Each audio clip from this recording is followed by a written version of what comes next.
Qu'est-ce que tu fais là? Tu cherches quoi? Quelles sont tes revendications? Patati patata. Qu'est-ce qui t'amène? Kevin, hello.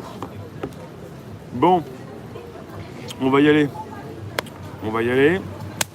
Bonsoir vous tous, c'est le débrief. J'ai titré, parce que je fais des podcasts 13h30, tous les jours du lundi au vendredi. C'est le Bon Jean là-bas, ça se retrouve dans Spotify, SoundCloud, l'Apple Podcast. Eh bien, la crise provoque l'augmentation de la cybercriminalité. La crise. Et j'ai même mis la crise du coronavirus. YouTube n'aime pas, j'ai été blacklisté. Enfin, c'est un peu, ils freinent un petit peu quand ils voient Corona sur les titres. Mais bon, peu importe, la crise provoque l'augmentation de la cybercriminalité, puisque c'est zone sensible, pas touchée, pas tapée. En ce moment, on est un petit peu sans dessus-dessous. L'économie, les gens, les personnes, eh bien, mais on n'attire pas n'importe qui. La crise provoque l'augmentation de la cybercriminalité parce que vous recevez de plus en plus d'emails, de messages, et puis vous pouvez cliquer sur n'importe quel lien, mais il ne faut pas, parce que vous allez vous retrouver à entrer votre code d'accès pour un site quelconque. Vous allez penser qu'il faut donc mettre à jour tout ça, et il ne faut pas, puisqu'en ce moment, période trouble. J'ai également titré « La course à l'armement et aux robots tueurs ». Ça vous a bien plu. Parce que finalement, vous avez les États-Unis, comme le Royaume-Uni, comme la Chine, comme la Russie, comme l'Israël, comme la France, qui sont fortement pour les robots tueurs. Les robots tueurs, ce sont l'automatisation des tâches, et pour ce qui concerne l'industrie de l'armement. Même si Florence Parly, la ministre de la guerre, ou plutôt, plus de 15 jours a fini les vacances. C'est faux. Mais on va en reparler. Alors, même si Florence Parly, ne dites pas n'importe quoi, parce que je fais un débrief en 5 minutes, après si vous dérapez, il va falloir que je vous recadre, c'est plus possible. Hein. Plus de 15 jours pour la fin de l'été, sauf que c'est faux. La fin de l'été, c'est dans un mois et demi. Alors, je continue. La course à l'armement et aux robots tueurs, ça concerne donc une ministre de l'armement, plutôt de la guerre, enfin de la défense, qui veut beaucoup plus d'IA, d'algorithmes dans son secteur. C'est ça la course aux robots tueurs. Si vous mettez de l'intelligence dans des armes, ce sont des robots tueurs que vous transformez, que vous créez. J'ai titré l'interdiction de WeChat aux USA pourrait faire chuter Apple.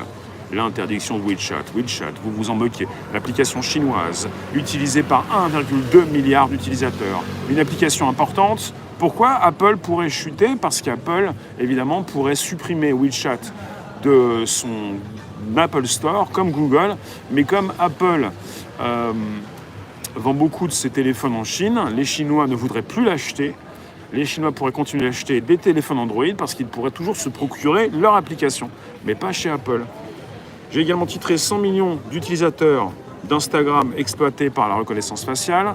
Pourquoi? Parce que Facebook l'utilise, la reconnaissance faciale, parce qu'Instagram c'est Facebook, et parce que lorsque vous mettez des photos sur Instagram, vous êtes susceptible, même sans avoir de compte, d'être récupéré par les algorithmes de chez Facebook qui vont utiliser votre photo pour s'en servir et faire grossir leurs outils de reconnaissance faciale. Vous pourriez être indisposé. Je vous ai pas fait un live pour vous empêcher d'avoir un compte ou supprimer votre compte, mais c'est ce qu'ont fait certains. Vous faites ce que vous voulez, mais Instagram, c'est une grande archive de photos. C'est beaucoup plus devenu le concurrent direct de YouTube pour l'installation du live, des stories récupérées sur Snapchat, même du nouveau format Reels, qui veut donc Instagram qui veut concurrencer également TikTok. J'ai également titré « Apple et Google bannissent Fortnite de leur boutique ». Pourquoi font-ils ça? Parce que Fortnite a souhaité se faire supprimer de leur boutique en proposant un tarif beaucoup plus intéressant pour leurs utilisateurs, pour les détourner des achats intégrés. Alors, je continue. Il nous reste 1 minute. Je vous refais les titres et ensuite on peut parler du sujet et relancer sur le débrief de fin de journée. J'ai titré « La crise provoque l'augmentation de la cybercriminalité ». Vous êtes sensible, vous êtes fragile, pas tapé. Et l'économie également qui s'écroule. Qu'est-ce qui se passe? De plus en plus de personnes qui vont répondre à des mails ou à des messages non souhaités. On parle de spam pour cliquer sur des liens et se faire infecter son appareil. J'ai titré « La course à l'armement et aux robots tueurs ». La France fait partie des pays qui souhaitent évidemment fournir beaucoup plus d'IA à son armement. L'interdiction de WeChat aux USA pourrait faire chuter Apple. 100 millions d'utilisateurs d'Instagram exploités par la reconnaissance faciale. Et Apple et Google bannissent Fortnite de leur boutique.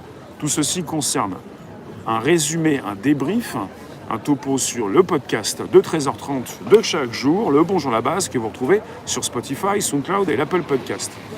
Et je vais faire un temps fort et je vous remercie de votre écoute. On n'a pas fini, on commence le live. Et voilà.